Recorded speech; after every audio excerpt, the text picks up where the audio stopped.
पाकिस्तानियों को कुछ नहीं सूझता तो बस टांग खींचने पे लग जाती हैं और इस बार टांग नहीं खींच रहे बल्कि बाजू खींच रहे हैं और जबरदस्ती बाजू खींच रहे हैं कि जी बुमराह जो है वो चकिंग करता है, बट्टा मारता है। यार अल्लाह का वास्ता है, कोई क्रिकेट को अगर आप समझते हो ना तो कम से कम ये बात ना करें। जो बुमराह का बाजू आप बार बार दिखा रहे हैं ना कि जी वो डिग्री से आउट है, वो डिग्री से आउट नहीं है, ये हाइपर एक्सटेंशन कहलाता है। तो कुछ मेडिकल रीजन होते हैं, कुछ के जेनेटिकल इश्यूज होते हैं जिस वजह से ये होता है। बुमराह एक तगड़ा बॉलर है, आपको ये मानना होगा कि बुमराह एक स्किलफुल बॉलर है। मैं समझता हूं कि लंबे अरसे तक अपना एक ऐसा इंपैक्ट डालेगा कि कई वर्ल्ड रिकॉर्ड तोड़ जाएगा। पाकिस्तानियों को कुछ नहीं सूझता तो बस टांग खींचने पे लग जाती हैं और इस बार टांग नहीं खींच रहे बल्कि बाजू खींच रहे हैं और जबरदस्ती बाजू खींच रहे हैं कि जी बुमराह जो है वो चकिंग करता है, बट्टा मारता है, थ्रो करता है, जर्क करता है।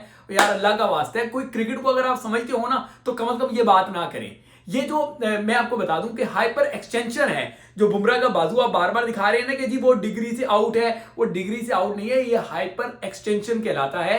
ये बहुत सारे इसके रीजन हो सकते हैं। उसका रीजन ये हो सकता है कि कुछ लोग होते हैं उनके ज्वाइंट्स जो हैं वो डबल होते हैं। कुछ लोगों का ये मामला होता है कि उनके जब बचपन में ग्रोथ हो रही होती है तो कुछ मेडिकल रीजन होते हैं, कुछ के जेनेटिकल इश्यूज होते हैं जिस वजह से ये होता है। और आप भूल गए क्या, पाकिस्तान का एक बॉलर जो है वो गर्मियों में भी स्लीप पूरी पहन के बॉल गिराता था, ठीक है। बाद में वो सबके सामने हुआ कि उन पे थ्रो का इल्जाम भी लगा और वो रिपोर्ट भी हुए।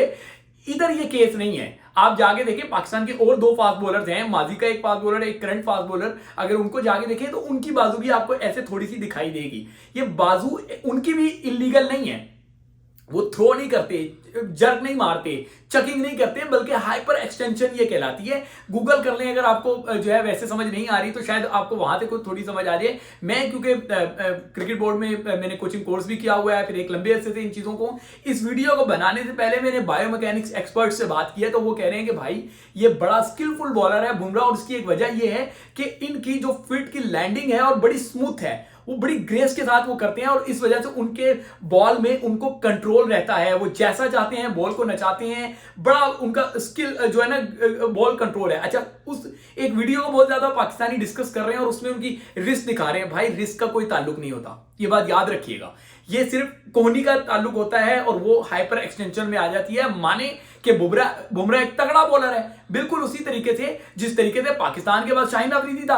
अब शाहीन अफरीदी की थोड़ा सा उसमें आया हुआ है, लेकिन उसके बावजूद वो दोबारा अपना रिदम गेन कर रहा है। तो माने यार, उन्होंने कौन सा कह दिया था कि शाहीन जो है वो जर्क करता है। शाहीन की भी कुछ वीडियोस में अगर आप देखेंगे तो उनका बाजू ऐसा लगता है, लेकिन वो जाहिर है उनकी हाइट इतनी अच्छी है और उनका भी हाइपर एक्सटेंशन वाला मामला है। पाकिस्तान का और फास्ट बॉलर की अब देखें, शोएब अख्तर की वो धड़ाधड़ तस्वीरें लगा रहे हैं निकाल के इंडिया वाले। तो इसका ये मतलब नहीं है, आपको ये मानना होगा कि बुमराह एक स्किलफुल बॉलर है, बुमराह एक खतरनाक बॉलर है। बुमराह चाहे इंडिया में बॉल करे, चाहे वो दुनिया के किसी भी खित्ते में बॉल करे, वो ऐसा ही खतरनाक है। और ये तो फिर फास्ट बॉलर्स की पैराडाइज विकेट थी। इस विकेट पे अगर बुमराह परफॉर्म नहीं करता तो कौन? आप परफॉर्म करते, मैं परफॉर्म करता। बुमराह ने परफॉर्म करना था, उसने करके दिखाया। उसका पंजा जो है वो इंडिया को इस मैच में वापिस लेकर आ गया है। माने मैं था जो पहली इनिंग में वीडियो बना रहा था कि टिश्यू दे दो इंडिया को, लेकिन अब मैं समझता हूं कि इंडिया ने करके दिखाया कि वो कभी भी कम बैक कर सकते हैं। तो बुमराह खतरनाक बॉलर है और बुमराह का मुस्तकबिल जो है बहुत ताबनाक है, बहुत रोशन है। और बुमराह मैं समझता हूं कि लंबे अरसे तक अपना एक ऐसा इंपैक्ट